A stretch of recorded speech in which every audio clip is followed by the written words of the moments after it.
Chapter 6: The Heart of Darkness. The sun had barely peeked over the horizon when Mariana awoke, feeling the garden's urgent call.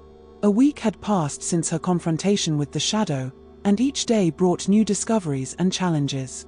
However, this morning felt different. The air was charged with a tension she couldn't explain, as if the garden itself were holding its breath. Mariana dressed quickly and stepped out onto the porch, where Curie was already waiting.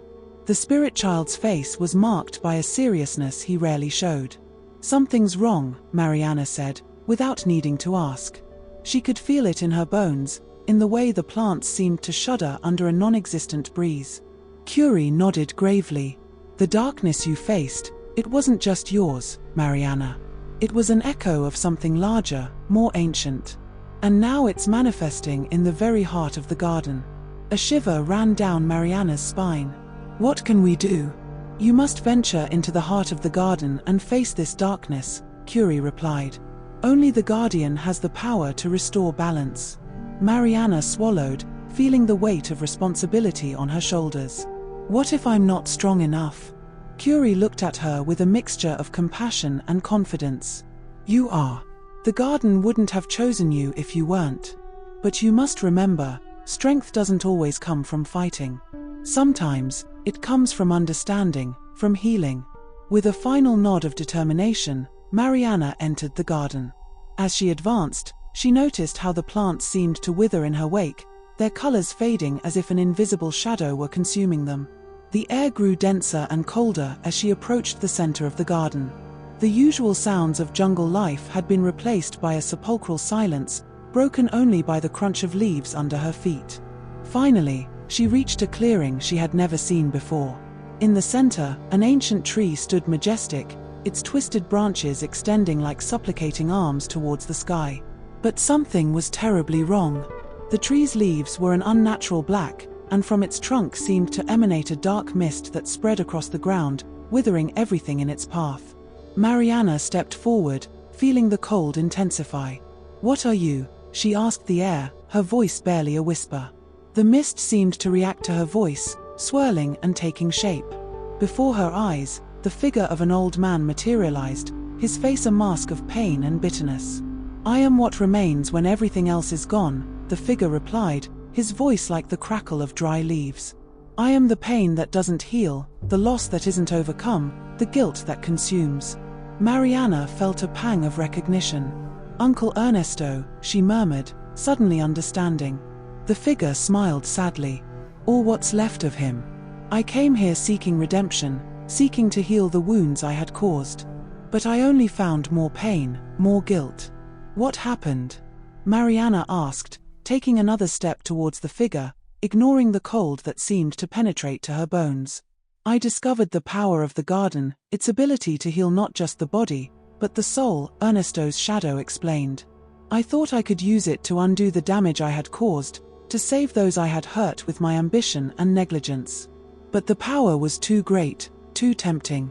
The dark mist swirled more forcefully, and Mariana saw images in it, dangerous experiments, mutated plants, souls trapped in a limbo of suffering.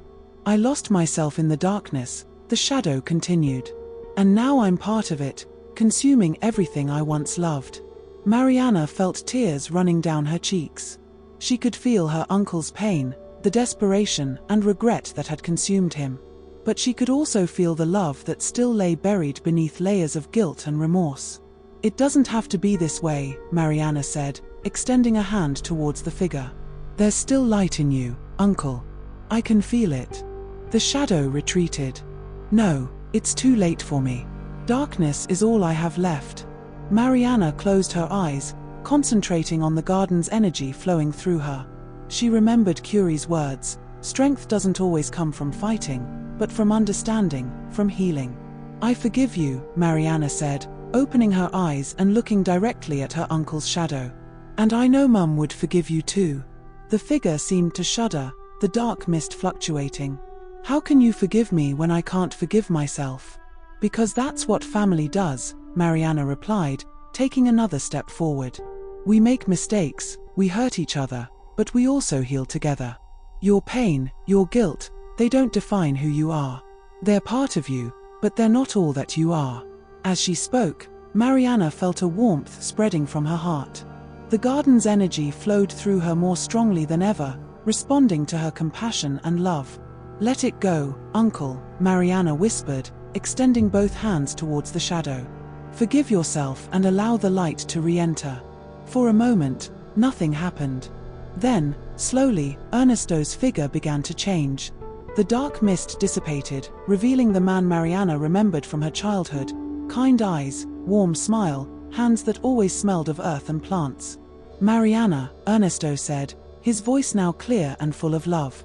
"My brave girl. Thank you." Tears of relief and joy ran down Mariana's cheeks as she embraced her uncle's figure. She felt as if years of pain and separation vanished in that embrace. "The garden is yours now," Ernesto said, beginning to fade.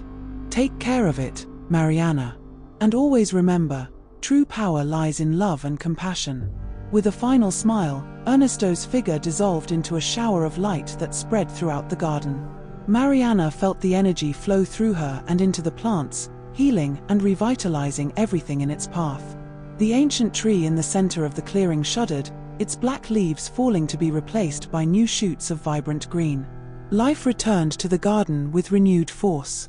Exhausted but at peace, Mariana sat at the foot of the tree, feeling the garden's energy pulse around her like a newly healed heart. She now understood that her role as guardian went beyond caring for plants and guiding lost souls. It was about healing ancient wounds, about finding light in the deepest darkness. Curie appeared by her side, his face radiant with pride and joy. "You've done it, Mariana. You've healed the heart of the garden and freed your uncle." Mariana smiled, feeling exhausted but complete. "What happens now?" "Now," Curie replied, sitting beside her, "the real work begins. The garden blooms with new life and new possibilities. And you, Mariana, have taken just the first steps on your path as guardian." As the sun rose in the sky, bathing the garden in a golden light, Mariana felt a deep sense of belonging and purpose.